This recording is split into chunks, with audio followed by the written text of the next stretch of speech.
Untuk maklumat ahli yang berhormat, izinkan saya menjawab soalan ini bagi mewakili Yang Berhormat Menteri Komunikasi dan Multimedia Malaysia. Ini kerana YB Menteri telah dimaklumkan pada malam tadi bahawa beliau tidak dibenarkan untuk memasuki Parlimen kerana telah menjalani swab test awal beberapa hari dari jadual yang telah ditetapkan oleh Parlimen. Keputusan ujian beliau adalah negatif. Manakala YB Timbalan Menteri pula menjalani temujanji berjadual bersama doktor.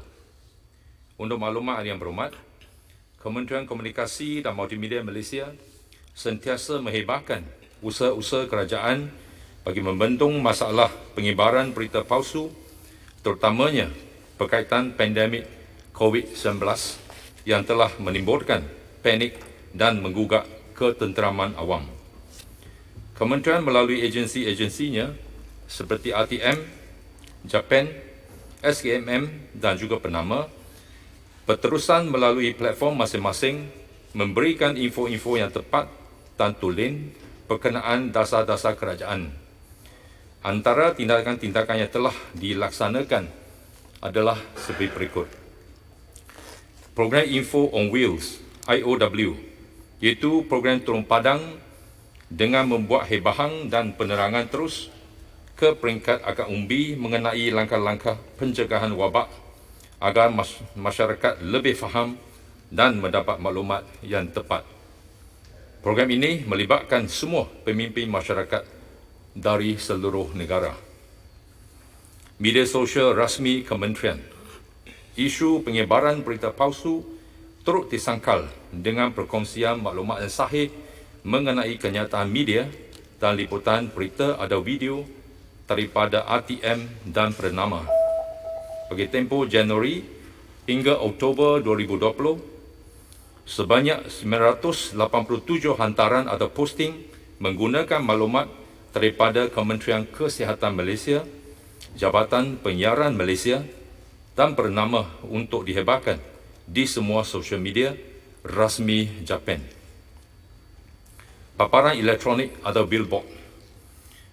Japan juga telah melaksanakan kempen melalui publicity bercetak dan elektronik serta mendapatkan kerjasama rakan strategik melalui slot paparan elektronik atau skrin digital bermula pada awal Februari 2020 dan diteruskan sehingga kini dengan kempen pembudayaan norma baru putuskan rantaian COVID-19. Penerbitan risalah. Risalah mengenai COVID-19 juga telah diedarkan secara berterusan melibatkan aktiviti komunikasi bersemuka di semua negeri dan daerah dalam usaha menangkis isu penyebaran berita palsu yang berleluasa. Sebanyak lebih daripada 1 juta risalah dalam berbagai bahasa, termasuk bahasa Iban dan Kadazan, telah disediakan berkaitan COVID-19 dicetak dan diedarkan di seluruh negara.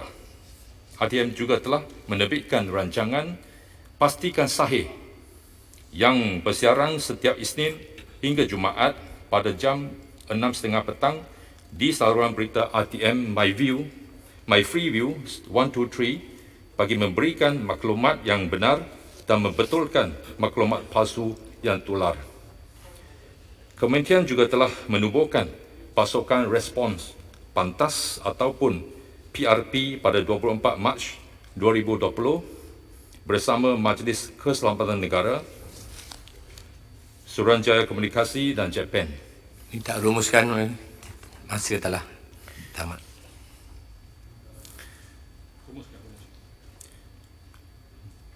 Berhubung dengan Akta Anti Berita Tidak Benar dengan berkuat kuasanya Akta 852, Akta Anti Berita Tidak Benar Pemangsuhan 2020, Akta 825 yang baru diwatakan pada 30 Januari 2020, sebarang berita palsu, laporan palsu dan penyalahgunaan media sosial ditanangi melalui undang-undang yang sedia ada seperti Kanun Keseksaan Akta 574, Akta Mesin Cetak dan Penerbitan 1984, Akta 301 dan Akta Komunikasi dan Multimedia 1998 atau 588. Sehubungan itu, kerajaan akan terus mengenal pasti pendekatan yang paling ampuh atau mapan untuk mengekan penyebaran berita palsu bagi memastikan rakyat mendapat berita dan laporan yang sah dan terkini.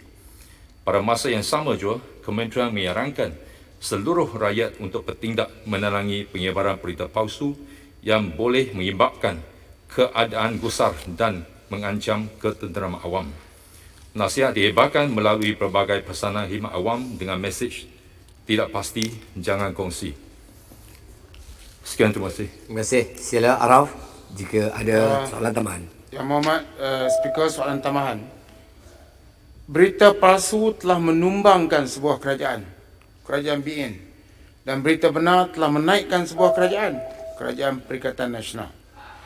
Jadi, apakah kita tahu bahawa di antara agensi yang mampu untuk mengengkang berita palsu ini ialah JASA. Jadi apakah kerajaan bercadang untuk menguatkan JASA dan juga agensi lain yang berkaitan?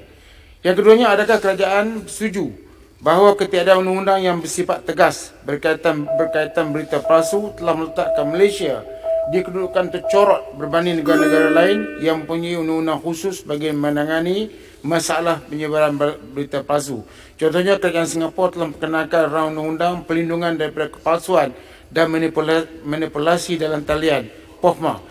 Oleh kerana soalan ini agak memerlukan jawapan yang panjang, saya minta Yang Berhormat Menteri untuk jawab secara tertulis. Terima kasih.